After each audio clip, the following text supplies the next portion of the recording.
ایک دفعہ کا ذکر ہے، ایک خوبصورت گاؤں پریمپور میں راموہے نام کا ایک کسان رہتا تھا۔ راموہے روزانہ صبح سورج نکلنے سے شام تک کھیتوں میں بہت محنت کرتا تھا۔ جب بھی وہ گھر لوٹتا، اس کی لاڈلی بیٹی رانو دروازے پر اس کا انتظار کر رہی ہوتی تھی۔ نہ جانے آج بابا نے آنے میں اتنی دیر کیوں کر دی؟ اوہ، میری پیاری بیٹی یہاں بیٹھی میرا انتظار کر رہی ہے۔ بابا، آپ کو پتہ ہے آج ہمارے اسکول میں پودے لگانے کی سرگرمی تھی۔ میں نے بغیر رہنمائی کے سب سے اچھا پودا لگایا۔ جب میری ٹیچر نے پوچھا کہ آپ نے یہ کیسے کیا، تو میں نے بہت فخر سے بتایا کہ میرے بابا کسان ہیں۔ اس پر ساری کلاس نے میرے لیے تالیاں بجائے۔ آہا ہا، شاباش میری پیاری بیٹی، مجھے تم پر فخر ہے۔ اچھا بیٹی، آج تمہاری ماں نے کیا بنایا ہے؟ مجھے بہت بھوک لگ رہی ہے۔ کیا تم نے کھانا کھا لیا ہے؟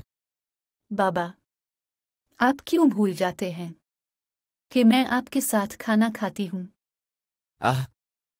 چلو جلدی سے آ جاؤ میری شہزادی بیٹی۔ آداب رانو کی ماں، کیا کھانا مل سکتا ہے ہمیں؟ یقین کرو، بہت بھوک لگی رہی ہے۔ خوش آمدید، آج گوبھی بنائی ہے، آپ لوگ تشریف رکھے، میں کھانا لگاتی ہوں۔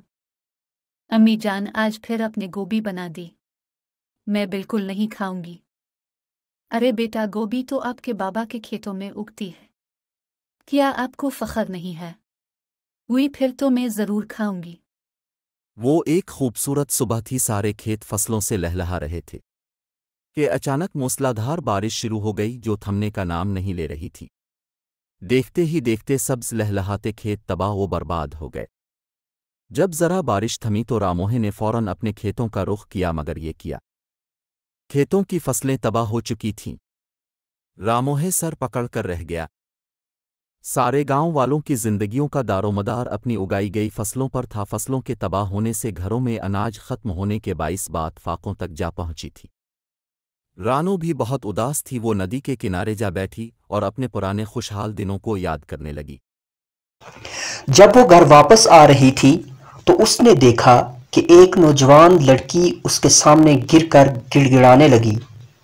اس نے کہا کہ اگر رانو اس کی مدد کرے تو وہ اسے بہت دعا دے گی۔ رانو بہت ہمدرد اور نیک دل تھی، وہ مدد کرنے کو مان گئی۔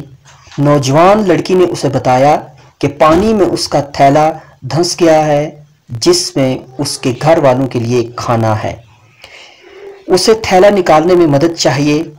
رانو اس کے ساتھ چل پڑی اور بہت محنت کے بعد اس نے یہ کر دکھایا۔ لڑکی بہت خوش ہوئی۔ جیسے ہی وہ کھلکھلائی، اچانک وہ ایک خوبصورت پری بن گئی۔ رانو کی آنکھیں پھٹی کی پھٹی رہ گئیں۔ خوبصورت پری نے اسے بتایا کہ چونکہ رانو کا دل انسانی ہمدردی سے سرشار ہے، اس لیے وہ اس کے پورے گاؤں کو انعام سے نوازے گی۔ اب سے ان کھیتوں میں دنیا کی خوبصورت اور مہنگی ترین مچھلیاں پیدا ہوا کریں گی اور گاؤں کے لوگ مالدار ترین لوگ ہوں گے۔ یوں رانو کی ہمدردی نے سارے گاؤں کی قسمت بدل دی۔ بے شک خدا ان کا خیال رکھتا ہے جو اس کی مخلوق کا خیال رکھتے ہیں۔